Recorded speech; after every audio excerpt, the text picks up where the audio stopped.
सिंचाई परियोजना को लेकर जो अपना ग्रामीण क्षेत्र है, उत्तर क्षेत्र है, इसको लेकर के नर्मदा के जल की काफी बातचीत हो रही है जी। तो इस परियोजना के बारे में क्या आगे का अपडेट है? देखिए, ये परियोजना जब उपचुनाव थे, माननीय मुख्यमंत्री जी ने हटपिपलिया के लिए 2500 करोड़ की खेत के लिए सिंचाई योजना की जब ऐलान किया था, मैंने उसी टाइम से और उससे पहले से ही मैंने मुख्यमंत्री जी से मांग रखी थी कि देवास को, क्योंकि देवास विधानसभा एक ऐसा है जिसके दोनों साइड से ये योजना निकल गई है और देवास केवल वंचित रहा है। तो इसकी बात मैंने उनसे उस टाइम भी की थी, पर क्योंकि हमारी सरकार नहीं थी उस वक्त तो कुछ हो नहीं पाया था। उसके बाद अभी नवंबर में मेरी बात हुई थी मुख्यमंत्री जी से और मुख्यमंत्री जी ने मेरी मांग पर उसके सर्वे के आदेश दे दिए थे जी। तो वो सर्वे के लिए उन्होंने इंस्ट्रक्शंस दिए थे और अभी 27 तारीख को जब देवास भी आए थे तो हमारे कृषि एक दल ने मिलके, किसानों के दल ने उनको ज्ञापन भी दिया था। मैं भी उन किसानों के साथ थी और हमने हेलीपैड पे उनसे बात की थी, उनसे मांग की थी और उन्होंने वहीं पर मुझे आदेशित किया था। हम लोगों को पूरी तरह से वो किया था कि ये काम होगा और बिल्कुल भी देवास वंचित नहीं रहेगा, क्योंकि देवास का पूरी तहसील ही उसमें छुटी हुई है। तो जब सभी किसानों ने मांग की थी, उन्होंने सभी किसानों को बोला था कि मैं जल्दी ही विधायक जी के साथ एक बैठक भोपाल में करूंगा और वो मुझे बुलाने वाले हैं और उस बैठक में हम लोग रास्ता निकालेंगे कि किस तरह से ये देवास जुड़ सकता है। और क्योंकि ये देखते हुए कि मुख्यमंत्री जी ऑलरेडी कर रहे हैं, इसमें इंटरेस्ट ले रहे हैं, मैं पूरी तरह से लगी हुई हूँ, ये देखते हुए मुझे लगता है कि बहुत जल्दी ये सिंचाई की योजना देवास में भी आ जाएगी। शहर के लिए बात की जाती है कि जो शहर में जो पेयजल आ रहा है वो उस पेयजल में भी अगर नर्मदा का पानी जुड़ जाए, वहां से लिंक योजना का जो काली सिंह की जो लिंक योजना आ रही है, तो क्या कि शिप्रा जलावर्धन योजना से जो पानी में मिल रहा है वो क्या टेम्पररी है कि या परमानेंट मिलता ही रहेगा? नहीं, अभी तो जो मिल रहा है उसे रोकने की तो कोई बात ही नहीं हुई है और अभी हो भी नहीं रही है, तो उसमें कोई पैनिक मचाने की कोई जरूरत ही नहीं है।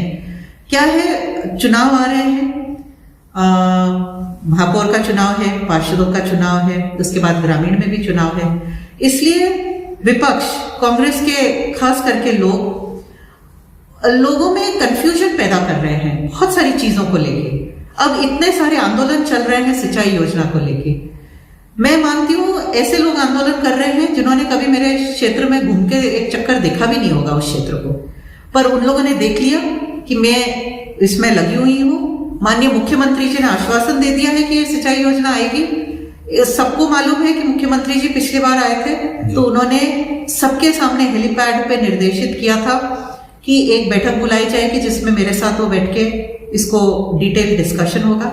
जब ये बातें सबको मालूम है कि मुख्यमंत्री ने बात यहाँ तक वादा कर दिया है, किसानों को मेरे क्षेत्र के वादा किया है कि ये बिल्कुल उनकी पूरी ताकत से वो ये लाकर देंगे, तो उसके बाद में ये सब आंदोलन करना और ये सब करना, मैं मानती हूँ अवसरवादी राजनीति है कांग्रेस की। उत्तर क्षेत्र में राजे वैसे भी कुछ वैकल्पिक स्रोत मौजूद है, जैसे स्टॉप डैम बनाया जा सकते हैं, डैम बनाया जा सकते हैं, तो कुछ इस तरह की योजना है? पिछले कार्यकाल में हमने कटिपाल का डैम प्रस्तावित किया था जो सैंक्शन भी हो गया है। गोरखेड़ी पे एक डैम सैंक्शन किया था। कटिपाल का और गोरखेड़ी का दोनों हमें 3.5 करोड़ के सैंक्शन हो चुके हैं डैम। और अगर ये कटिपाल का डैम बन जाता है और गोरखेड़ी का डैम बन जाता है तो मैं मानती हूँ कि मेरी आधी से ज्यादा विधानसभा क्षेत्र सिंचित हो जाएगा।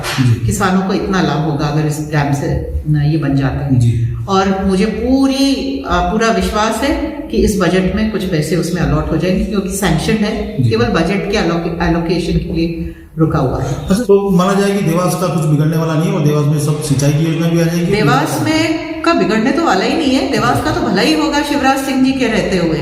भारतीय जनता पार्टी की सरकार और शिवराज सिंह जी जब तक भोपाल में बैठे हैं, देवास का भला ही होगा। और आप देखिए अगले 2 साल, और ये 3 साल का कार्यकाल बचा है, पर 2 साल में ही आप देवास का कायाकल्प होते हुए देखेंगे।